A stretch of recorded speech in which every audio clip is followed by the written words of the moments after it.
Hello light enthusiasts. I figured I would put together a quick video kind of explaining my method to madness to how to have this Halloween show wired up.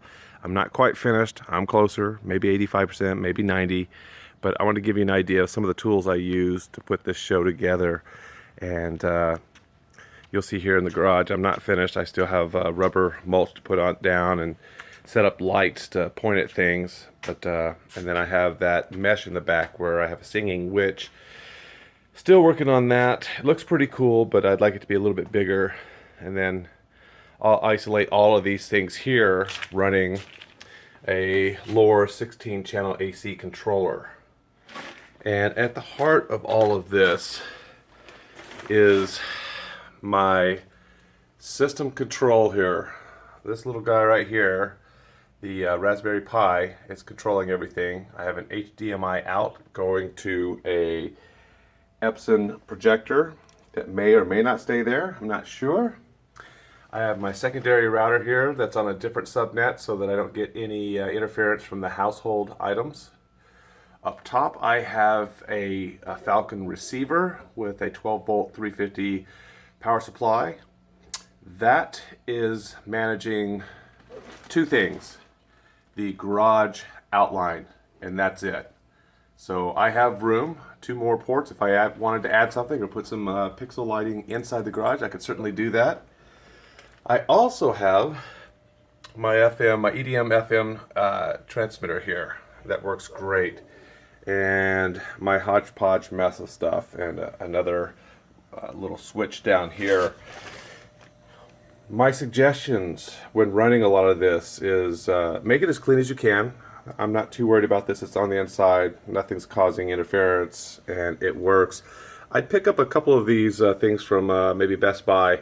These are great if you have a couple cables and you need about 5 or 6 more feet instead of buying another 25 footer or whatever. These are working great. I'm running a couple of these, and I'm running one of them outside. That's been no problem. Alrighty, so that's kind of the control center, and you'll see at the bottom there I have a wire running into my office where my primary router is at. I also have a 12 channel mixing board that I'll have probably right up here that will split the signal between my speaker here and the EDM, and it'll allow me to control some of those highs. I can do a lot of that with here, but for the radio, and not that it needs anything, it sounds pretty doggone good as is.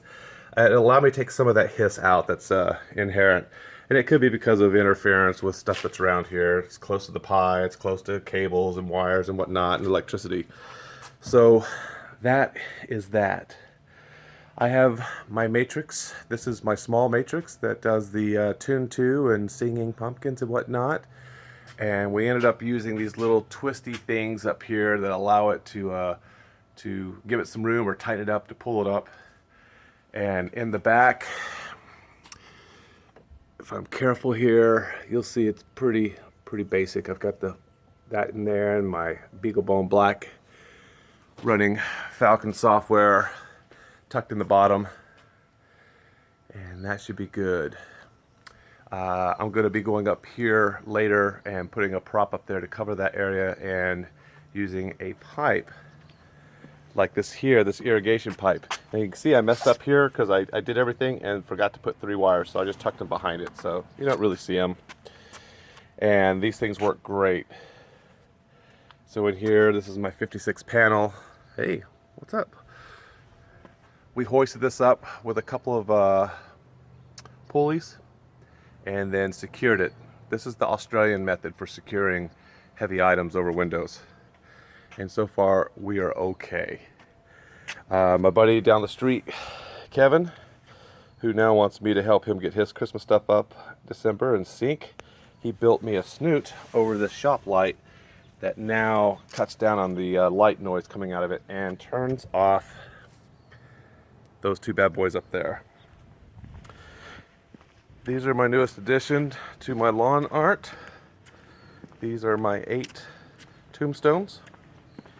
You've seen the drummer and guitarist, and I use a cabling system from All the Light cable I had from